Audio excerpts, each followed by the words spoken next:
West Lindsey District Council in Lincolnshire is campaigning against government plans to house 2,000 migrants at RAF Scampton, calling the proposal unlawful.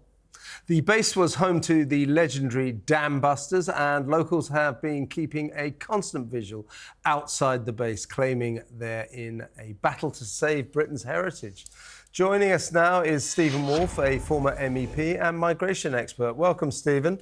Now, this is a situation that is going on all over the country, a story that's under the radar but shouldn't be, because Scampton, there's a place in Essex, there are places all over the country that the government was putting forward as the alternative to the very expensive hotels. We're spending £8 million putting 100,000 migrants into hotels all over the country, some of them very plush, 4 stars, with golf courses and spas and all that. So they thought that was a bad look. So, hey, we've found all these disused RAF bases. They're renovating a prison down in the south.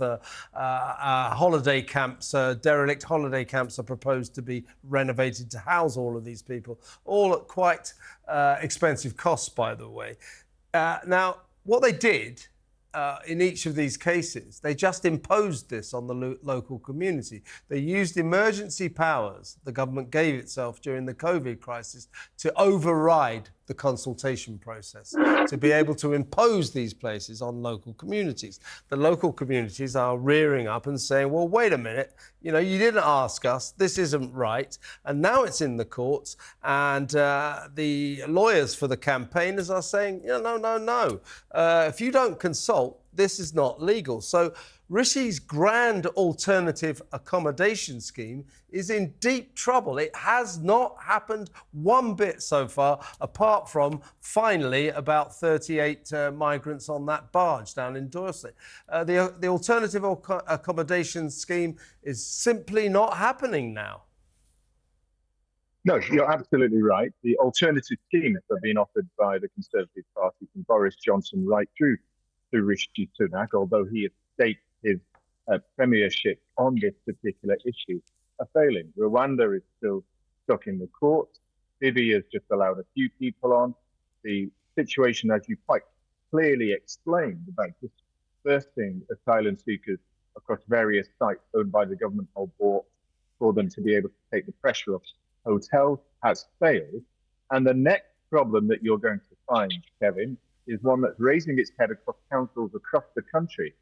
As Rishi Sunak is increasing the numbers of people that are being allowed to stay in the country through asylum applications on discretionary reasons, not because they're asylum seekers under the UN Refugee Convention or the ECHR, but because he's instructed the Home Office to increase more people to be allowed to stay. Once that happens, it lands on the council, and the councils then have to provide accommodation for them, not the Home Office. And it looks like that could be £1.9 billion to councils next year. Gosh, that is a phenomenal amount. I mean, are the government just deaf, dumb and blind here, using somewhere like RAF Scampton, where there is a big museum there honouring the Dambusters, these brave men and women who essentially defended our borders, defended our country's sovereignty and integrity, and defended Europe from Germany running it, which, if I'm not mistaken, has played a huge role in the swathe of migrants crossing the continent. I mean, the optics of this ahead of Remembrance Day are just awful. Yes, the optics are awful, but I don't think the government is really thinking this clearly. I don't think they're really caring too much now because they've got so much on their hands. But also, it also shows their belief that they know everything that's best, that they have the answers, and they don't have to listen to people. As you said, for two things. One is they're using regulations that were created under the COVID scenario to impose on local communities their decision to house people in this type of accommodation. And as we've seen from the COVID inquiry going on at the moment, particularly that from Dominic Cummings, there are those in government who believe that they're right and they should do it ignoring what everybody else thinks, even if they are completely wrong and proven to be wrong later. So this goes all through the heart of government. And I don't think it would change under this Conservative government left. If it became the Labour Party, I suspect it would continue to be as bad. And this is also all part of the government's three-card trick to deceive the population of Britain into believing that they really are going to bring this accommodation bill down.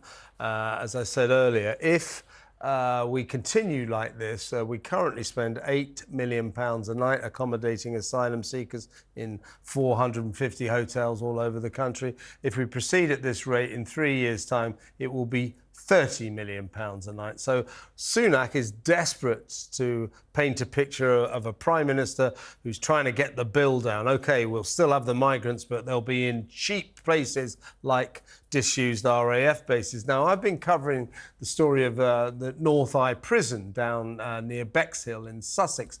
It's a derelict, really derelict old military prison, which the government recently bought for, this is about how much money it's actually spending to persuade us it's not spending much money. It recently bought North Eye Prison, essentially a pile of bricks, for £15 million.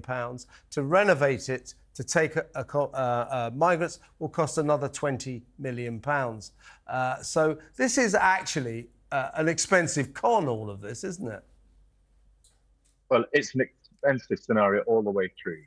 Last year, when we were saying that the government was spending around £8 million a day, people were scoffing at us. If you remember, Kevin, I put those figures out. Now it's pretty much accepted.